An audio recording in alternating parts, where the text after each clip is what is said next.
Guys, it's your girl Kizzy Rock, and yes, Kizzy Rock is my birth given name. Happy Tuesday evening, guys. Want to say hey to all my subscribers, new as well as season. I got a word for you. Tap in. Happy Tuesday evening, guys. So I have a quick word for you guys. I just got finished painting. Told you guys I'm arts and craft. Like I'm telling you, I'm not what I look like. I know I look one way, but I'm like a geek. I'm a nerd. I love arts and craft, right? So I just got finished painting my tables for my wicker chairs. I'm going to show you guys. I'm going to post a video probably sometime this week showing you guys how I turned two tables out, honey. Okay. So anyway, that was petty. I have a word for you guys. No matter what you do, they will never like you. No matter what you do, they will never like you. It is literally a trap from the enemy. And when you discover this, when you understand this, it will literally free you to the point where you're then able to receive the blessings that are coming to you, which are the people who do like you, who get you, who love you. So remember, rejection is a seed, right? Abandonment is a seed. Trauma, all these things are seeds. Bullying, all that stuff. It leads to all kind of seeds of you just wanting to be accepted. Especially if you ever encountered a narcissist.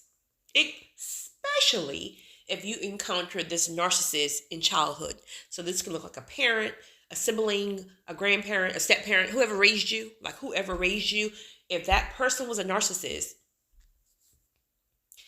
it will plant a seed that will leave you longing to be accepted from that person.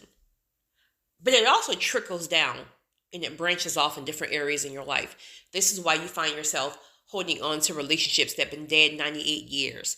This is what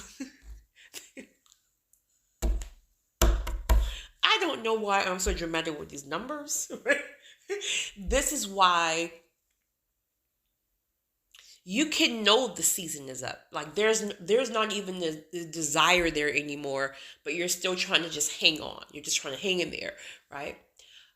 This can look like someone who have always been jealous of you, and you're trying to pound in their head, like, I'm just not what you think.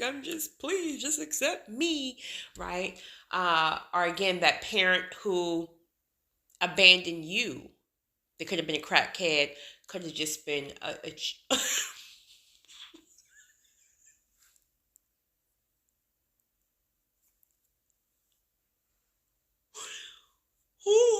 a crappy parent.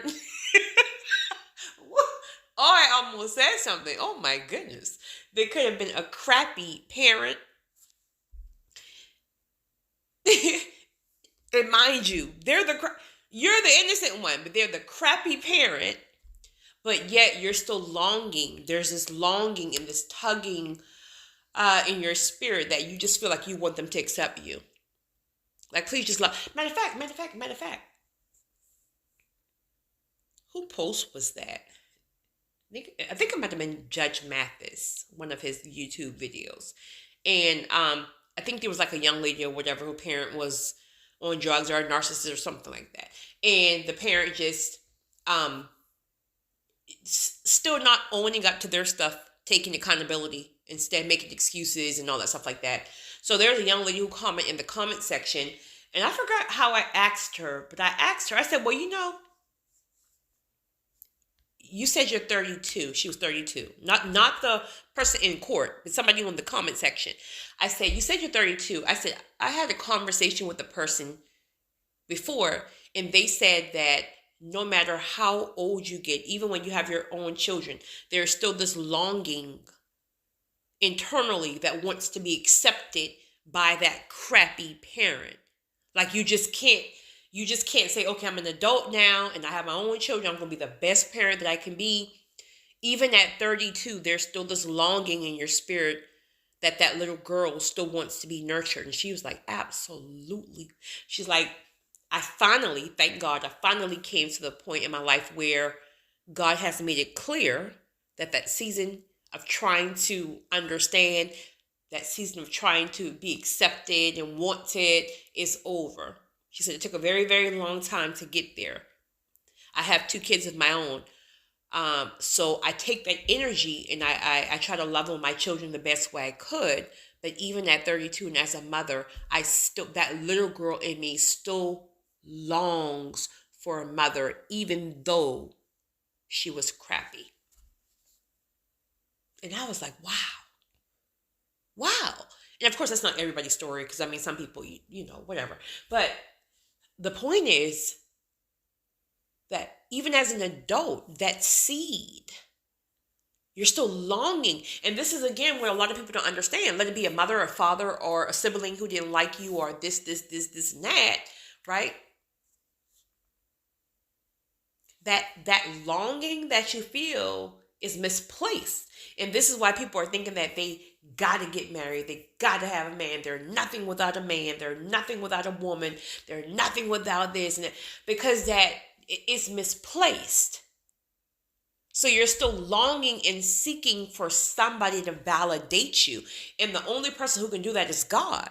Because marriages break up every day. So what happens when you think or assume that a person will complete you, which is never will that happen, right? But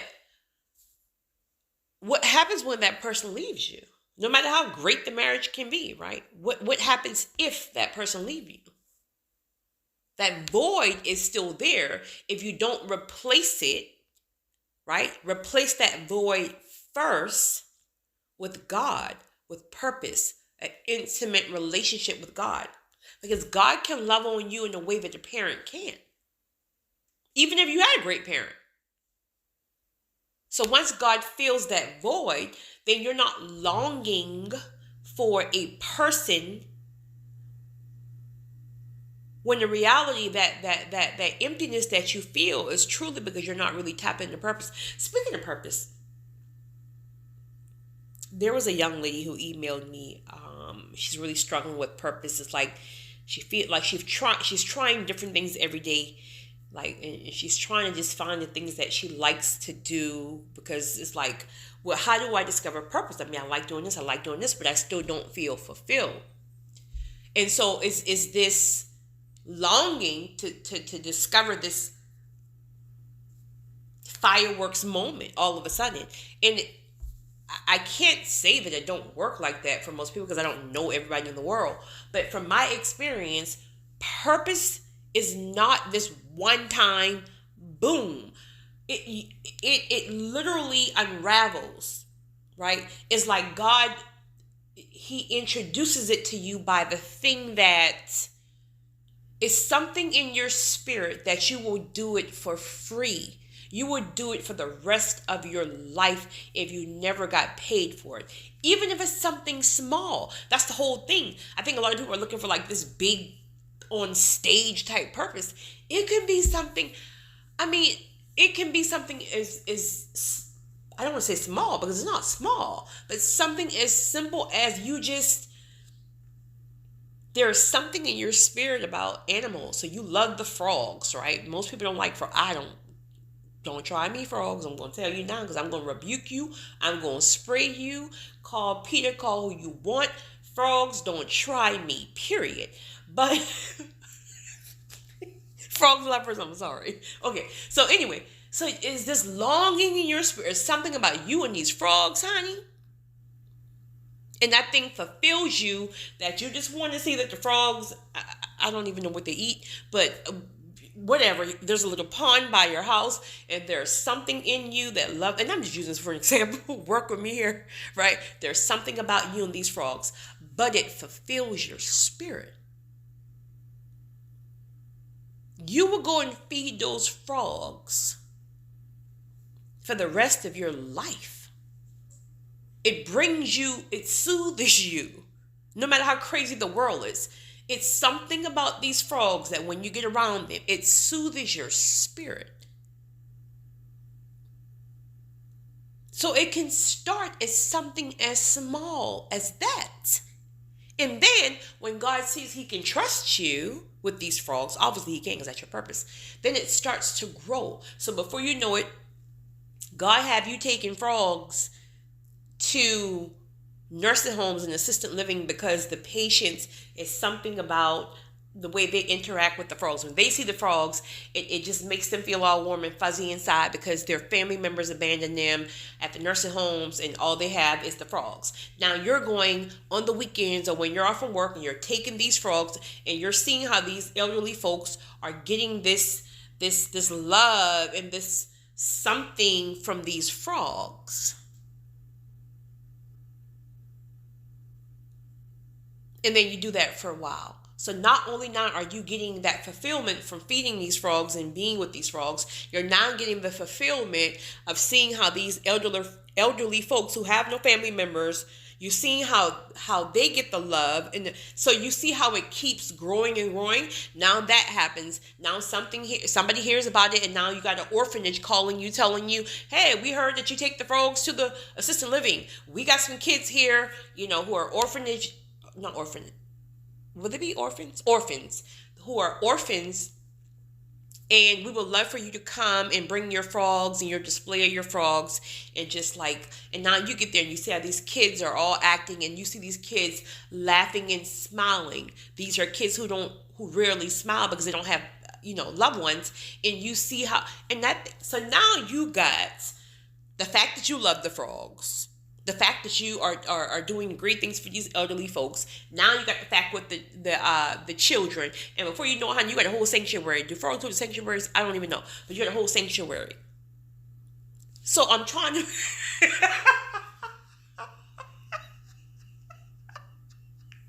Frogs do not have a sanctuary. I don't think. I know monkeys have it. Speaking of monkeys, guys. That's on my bucket list. If anybody knows me personally, they know since I've been a little girl, the chimpanzees, the baby, the Michael Jackson chimpanzees kind, the one where you can pick up and they wrap their legs around you, but they're still small enough for diapers or whatever, and you still feed them bottles. Everybody knows that's on my bucket list. But anyway, the point I'm trying to make is you see how it started off with you just going to the lake, right? These frogs were probably once crawdads. I think frogs are crawdads first. I don't even know. Please work with me here and get the point. And then the more and more you do it, God starts to expand it. So the whole overall point here is purpose starts very, very subtle. But it's in you. You do it so well. You love doing it. But God will take it and start to branch it in so many different directions. So it's not going to be boom, this fool just all of a sudden one day you wake up and boom, I'm in purpose. No, you're in purpose every day. If you really tap in and stay in tune, right? There's many things, well, at least for me, there's many things for you to do throughout the day. God will literally use you throughout the day. You're just not here just for one boom aha moment. God is using you every single day. But the question is, are you tapped in to try to figure out, God, what do you need today? Your will today. Help me to be less distracted so when I'm moving along my day, I can feel a conviction when you need me to say something, when you need me to do something, right? Help me to be fluid, to know that whatever plans I've had for today on my to-do list, you can come here and change it at any given second. Shut it down. I need you to go here. Shut it down. I need you to say this. Shut it down, right? So fine, make your plans. But be fluid enough where if God taps you, there's something that God needs you to do today. That's purpose. That's purpose. But it will start to grow. So don't reject something now just because you think it's something that's small or, well, I just love to bake cookies. Well, fine, bake your cookies. Let your kids eat the cookies at the house and start taking those cookies to homeless shelters, right? Or wherever you feel a conviction to do so, right? Take those cookies and branch them off. When you start taking these cookies to homeless shelters and to wrapping them up for assisted living and things like that, when you start to see the reaction of the people, you're then going to realize how your cookies is in fact attached to your purpose. So here you're thinking all along it's just really about cookies, but it's really about how God uses those cookies to bless other people. So purpose is way, more involved, but it starts very subtly. But in my opinion, all caps my opinion, there has always been a seed inside you. So whatever your purpose is, it has always been there. You may have just not known it, but or you may have just kind of you always felt it. What is that thing?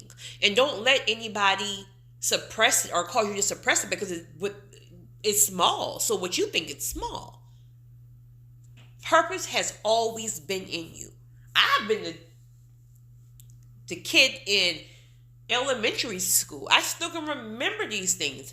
The kid in elementary school, seeing other kids playing just what kids do, playing on monkey bars and sliding boards, and I'm this weirdo who is focused on the child who got the holy shoes on, the child who nobody wants to play with. So I'm going to go over here and make them my friend, right? So it has always been in me to pour into people. It has always been into me to love on and accept people. It has always been in me to motivate and inspire and to build people. So take that from elementary school, 5-6 years old, to now. And going even higher. So you see the point here? So what is, you know what? Never mind. So what is it? What is that thing that you always felt within you? That's your purpose.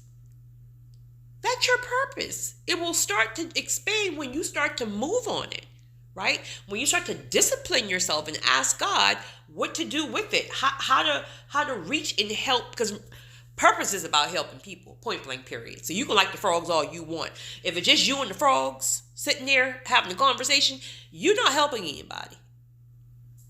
So God has to give you a conviction on how to branch this thing off to help other people, which will be the people in the nursing home, the orphanage, etc., etc.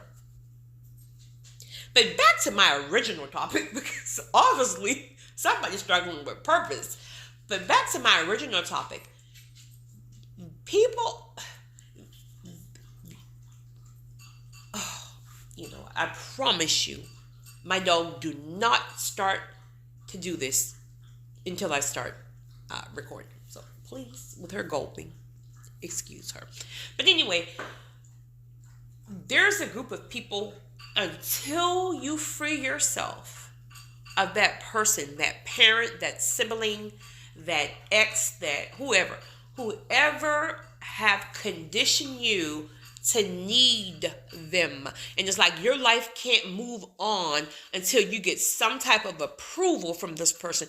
It could be your father who never accepted you, right? No fault of your own, right? No fault of your own. He was just straight trifling. He was trash, right? He didn't accept you, but there's still something in you that you want to prove to your dad that you are like the best of the best. You can be the best son. So it's like you're still fighting this thing just to get him to recognize you. That's bondage. You're still fighting that narcissist. Well, remember now with the narcissist, they literally concocted where you need them. Like they reject you so much, and then they beat you down so much through whatever they do to diminish your self-esteem, your confidence, etc., etc. So it's a trap. They get you so low that you would have to get their approval to feel great about yourself. I'm telling you now. They will never accept you. They will never like you. It was a ploy from the enemy. Narcs are literally a setup and a ploy for the enemy. If you ever encounter a narcissist, and again, I'm one of the people who feel like the word is truly overused. But if you've ever encountered a narcissist, it was literally employed to disrupt and derail your path to destiny. So you have to fight. You have to understand that they will never accept you. You have to understand that if God is convicting you to leave, I don't care if it's just the shirt on your back. If God is saying get up out of there, you got to go, because God is truly trying to heal you and then take you to the next level where you never look back again. But only God can give you the grace and get you through the process with healing through a narcissist. That's a spiritual demon. So it takes a spiritual fight. God will give you every single thing you need to know about how to shake, maneuver, and be strategic when it comes down to ridding yourself from a certain narcissist. Because everybody, excuse me, everybody assignment is different. I'm sorry, everybody directions or instructions are different. It's time. It's time to start removing people who will never accept you, who will never love you, who will never be as loyal to you as you are to them, right? Who will never be healthy for you, who will never affirm you. It's time. It's time to walk away from toxic people, even if that is blood. It is time. This is the season where there's a grace like never before. This is the season where God is truly opening the doors for people who've been through hell and back, but stood firm, right? There's so many blessings that awaits us. There are so many blessings that God is trying to literally get to you, but He can't get to you until you're healed and you're whole. And in order to be healed and whole, you got to start your process. Starting that process looks like you got to start walking away from people. You got to start understanding. You have to understand they will never, ever like you.